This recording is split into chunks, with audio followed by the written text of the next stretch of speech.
दोस्तों, आज आपके लिए sad love story in Hindi लेकर आए हैं। ये कहानी अनामिका और अयान की है। यह एक सैड लव स्टोरी है।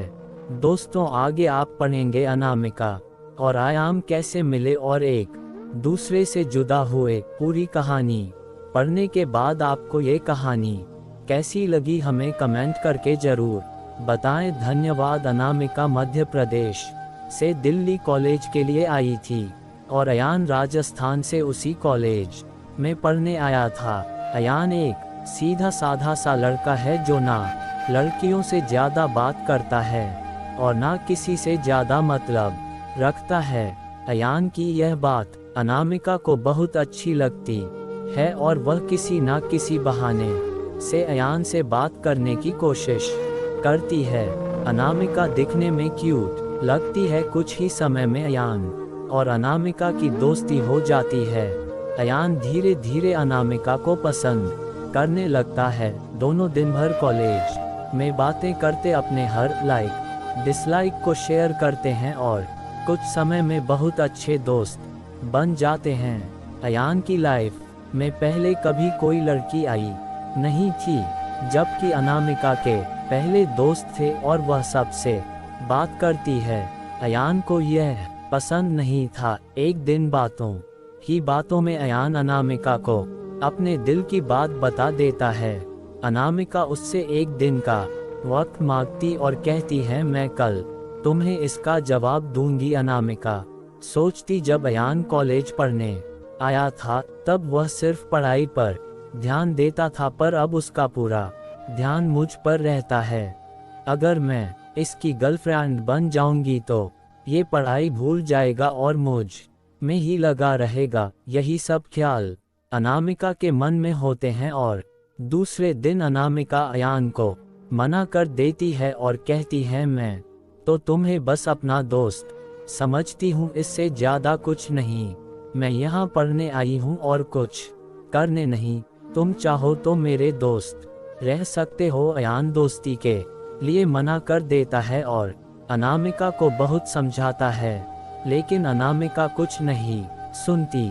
अयान को ये बात बहुत बुरी लगती है और वह अनामिका से बात करना बंद कर देता है। कुछ दिन कॉलेज भी नहीं आता है।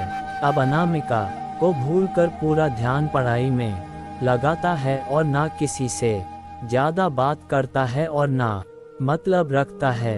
देखते देखते कॉलेज बीत जाता है और सब अलग अलग हो जाते हैं। अयान कॉलेज में टॉप कर जाता है और सबसे पहले नौकरी पा लेता है।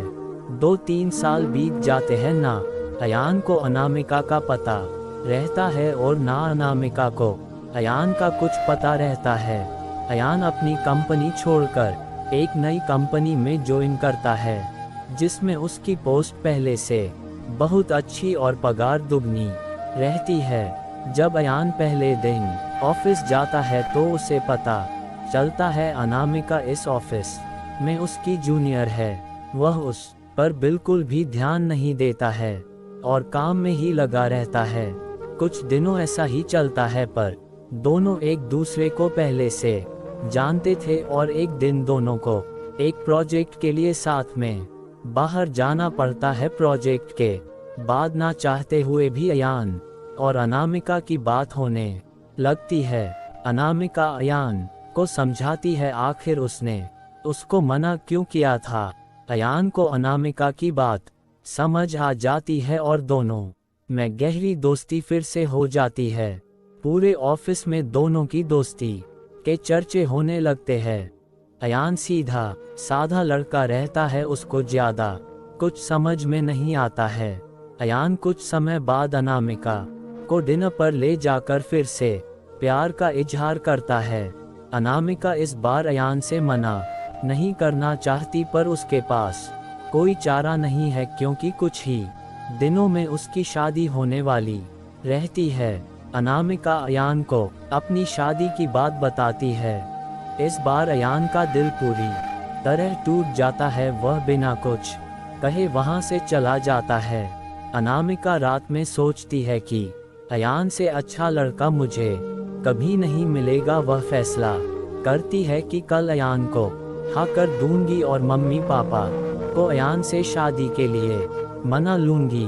जब दूसरे दिन अनामिका ऑफिस जाती है तो उसको पता चलता है कि अयान ऑफिस छोड़कर चला गया और दोबारा कभी कंपनी में नहीं आएगा। जाते जाते आयन अनामिका को एक खत लिख जाता है, जिस दिन मैंने तुम्हें देखा था उसी दिन से मैं तुमसे प्यार करता हूँ। मैं तुम्हें जिंदगी में कभी नहीं भूल पाऊंगा। तुम जहाँ भी रहो, जिसके साथ भी रहो, खुश रहो। अब इस जीवन में इस दर्द के साथ ही जिंदा रहूंगा। मैंने हमेशा तुमसे प्यार किया है और केवल प्यार किया है। तुम मेरी जिंदगी में आने वाली पहली और आखिरी लड़की हो।